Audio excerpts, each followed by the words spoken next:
আপনারা জানেন যে ইলু হসপিটালে ডাক্তার ছিল না। আমরা কথা বলে সেই ইলু হসপিটালে একজন মহিলা ডাক্তার বসেন। সেখানে কিছুদিন আগে আমাদের যিনি সাংসদ, সেই সাংসদের নিজের মাতৃদেবী সেখানে চিকিৎসা করাতে গেছিলেন ইটিভি নিউজে, সেটা আপনারা দেখতে পেয়েছিলেন। এবং সেখানে আপনারা দেখেছেন যে সাংসদের মা কিভাবে চিকিৎসা জন্য আমাদের এই ইলু হসপিটালে এসেছিলেন, সেটাও আপনারা দেখেছেন। এবং আপনারা দেখেছেন কিভাবে আপনাদের বাঘমুন্ডি যে পার হওয়ার জন্য যে বহরমপুর বাঘমুন্ডি হয়ে যেভাবে ঝালদার রাস্তায় যাওয়ার জন্য যে সংকীর্ণ ব্রিজ ছিল, সেই সংকীর্ণ ব্রিজ আমরা তৈরি করেছি, যার উপর দিয়ে তারা যাতায়াত করেন যখন বাঘমুন্ডি আসেন। সেই ব্রিজ বাঘমুন্ডির সেতু দেখুন, সেই ব্রিজ কত চওড়া ব্রিজ আমরা তৈরি করতে পেরেছি। সেই চওড়া ব্রিজ, তার উপর দিয়ে কেন্দ্রীয় নেতারা গাড়ি নিয়ে লাল লাইট নিয়ে নীল লাইট নিয়ে ঘুরে বেড়ান। সেই ব্রিজ তাদের হাতে আমরা তৈরি করেছি মমতা বন্দ্যোপাধ্যায়ের নেতৃত্বে।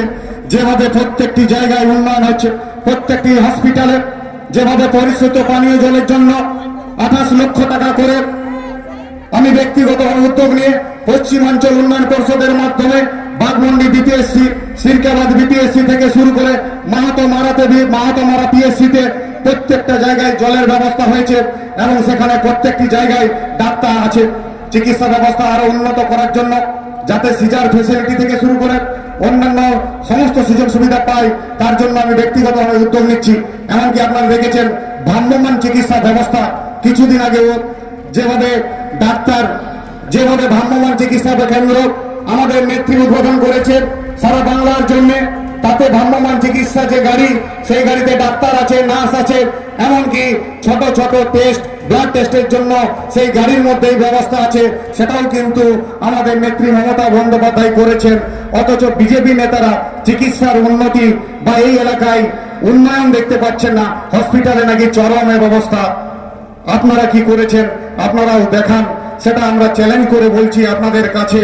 এবং তারা অনেক কিছুই বলছেন। আমাদের এই সময় যে বালির দামের কথা বলেছেন, বালির দাম নিয়ে বলেছেন, বর্তমানে উনি বলেছেন যে 8,000 টাকা, 8,500 টাকা, 10,000 টাকা করে বালি। আমি যেটুকু খবর নিয়েছি এখন 4,000, 4,500 টাকা চলছে। আরো যাতে কম হয় প্রশাসনের সাথে আমরা কঠোরভাবে দেখার জন্য বলেছি। কিন্তু আপনারা তো অনেক কিছু বলেছেন যে বালির টাকার ভাগ নাকি বিধায়ক খায়, আরো অনেকে খায়। আপনারা যদি 1 টাকা প্রমাণ করে দিতে পারেন যে কারো কাছ থেকে আমরা 1 টাকা নিয়েছি, তাহলে সেদিন থেকে আমরা এই রাজনৈতিক মঞ্চ ছেড়ে দিয়ে, বিধায়ক পদ ছেড়ে দিয়ে ঘরে বসে থাকবো। অন্যদিকে আপনারা দেখবেন যে আপনারা যদি টিভির পর্দায় ফেসবুকে দেখেছিলেন কিছুদিন আগে, এই এলাকার যিনি বিপ্লবী নেতা, তিনি সবসময় বড় বড় কথা বলেন, ফেসবুকে বড় বড় লাইভ করেন, কিন্তু ফেসবুকে রাতের বেলা অন্ধকারে ট্রাক্টরের বালির গাড়ি আটকে নিয়ে বা গাড়ি আটকে নিয়ে ফেসবুকে লাইভ করেছিলেন। সেই লাইভটা সঙ্গে সঙ্গে কেন মুছে দিলেন? রাত্রেবেলা আপনারা কি করছিলেন? বালির গাড়ি নিয়ে যদি আপনারা ফেসবুক লাইভ করেছিলেন, মুছে ফেলতে কেন হলো আপনাদেরকে? কার জন্য দাম বাড়ছে? কাদের জন্য এই ধরনের ব্যবস্থা? আপনাদের যদি সাহস থাকতেন ফেসবুক লাইভ আপনি মুছে দিলেন কেন? এত যদি আপনাদের সব সাহস থাকে, তৃণমূল কংগ্রেস লড়াই করে, মমতা বন্দ্যোপাধ্যায় আমাদের নেত্রী, অভিষেক বন্দ্যোপাধ্যায় আমাদের নেতা, আমরা তাদের হয়ে লড়াই করি। আমরা লুকোচুরি করি না, যা বলি সামনে বলি, কাজ আমরা দেখিয়ে দিই। এবং আপনারা জানেন এই এলাকায় প্রাক্তন বিধায়ক ছিলেন, উনি সিনিয়র মানুষ, আমরা তাদের বিরুদ্ধে আমি কিছু বলতেও চাই না ব্যক্তিগতভাবে। কিন্তু যখন উনি উন্নয়নের কথা বলেন, এই এলাকার ডেভেলপমেন্টের কথা বলেন, বিগত 20 বছর উনি এই এলাকার বিধায়ক ছিলেন এবং এই এলাকার উন্নয়নের ভার তার উপর ছিল। এবং এখনো পর্যন্ত ঝালদা শহর যা অবস্থায় ছিল, সেই অবস্থায় ওনারা কি করেছেন? আমরা তো মমতা বন্দ্যোপাধ্যায়ের নেতৃত্বে 2017 সালে সাব ডিভিশন হওয়ার পর থেকে সাব ডিভিশনাল অফিস থেকে শুরু করে সাব ডিভিশনাল হসপিটাল আর কিছুদিনের মধ্যেই শুরু হয়ে যাবে। এবং আমাদের ঝালদা শহরের মানুষের দাবি মেনে আমাদের মুখ্যমন্ত্রী জলের অভাব দূর করার জন্য প্রায় 44 কোটি টাকার শহরের মানুষের জল বাড়িতে বাড়িতে পৌঁছে দেওয়ার জন্য ব্যবস্থা করেছেন আমাদের সকলের প্রিয় নেত্রী। এমনকি অন্যান্য উন্নয়ন করার চেষ্টা করছেন। এবং আমাদের সেই বিধায়ক যিনি ছিলেন তাকে সম্মান রেখেই বলছি, উনাকে আমি বলেছিলাম 2021 সালে মমতা বন্দ্যোপাধ্যায়ের মঞ্চে, উনি হচ্ছেন হাইকোর্ট এমএলএ। যা কিছুই হবেন উনি হাইকোর্টে চলে যান, রাজনৈতিক লড়াই ভুলে গিয়ে সবকিছু হাইকোর্টে। সেই হাইকোর্ট এমএলএ 2010 সালে রিক্রুটমেন্ট আইসিডিএস আটকে দিয়েছিলেন।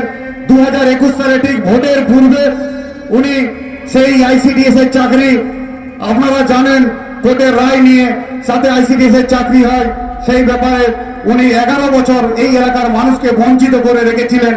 এমনকি আপনারা জানেন বিভিন্ন স্কুলে কলেজে প্রত্যেকটি জায়গায় ওনার কোনো না কোনো আত্মীয়, হয় হেডমাস্টার, নয়তো প্রিন্সিপাল, নয়তো কোনো না কোনো ভাবে যুক্ত আছে এবং বিভিন্নভাবে এই এলাকার উন্নয়নকে আটকে দিয়েছেন। 20 বছর ওনারা কিছুই করেনি।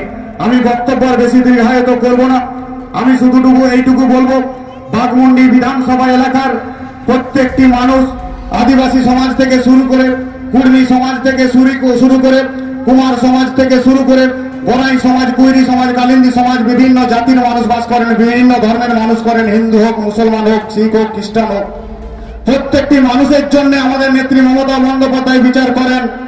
কর্মী জনজাতির জন্য, কর্মী মানুষজনের জন্য, আদিবাসী ভাইদের জন্য, বোনদের জন্য, প্রত্যেকটি সমাজের জন্য যেমন কাজ করেন। আমি দেখেছি কিছুদিন আগে কুমার সমাজের পক্ষ থেকে ডেপুটেশন দেওয়া হয়েছিল। আমি কুমার সমাজের মানুষজনের কাছেও জানাবো, আপনাদের যা যে দাবি আছে সেই দাবি আমাকেও আপনারা জানাবেন। আমি নিশ্চয়ই আমাদের সকলে প্রিয় নেত্রী মমতা বন্দ্যোপাধ্যায়ের যে সরকার, তার মাধ্যমে নেত্রীর কাছে তুলে ধরবো, যাতে সেই দাবি তাতে পূরণ করা যায়। এমনকি গোড়াই সমাজ থেকে শুরু করে, কালিন্দী সমাজ থেকে শুরু করে প্রত্যেকেই তাদের দাবি নিয়ে মমতা বন্দ্যোপাধ্যায়ের কাছে যান, সেই দাবি পূরণ করার আমরা নিশ্চয়ই চেষ্টা করব। এবং সব থেকে বড় ব্যাপার, এই এলাকার পুরুলিয়া পাম্প স্টোরেজ প্রজেক্ট পিপিএসপি, এখানে আপনারা জানেন যেভাবে পিপিএসপিতে যারা কাজ করেন তাদের যে সঠিক রোস্টার এবং তাদের যাতে এ গ্রেড করা যায়, যাতে সঠিকভাবে তাদের বেতন আরো বাড়ে বৃদ্ধি পায়, তার জন্য ইতিমধ্যে আমি উদ্যোগ নিয়েছি এবং আমি চেষ্টা করছি তাদের সেই উন্নতি যাতে হয় সেই ব্যাপারেও আমরা দেখব।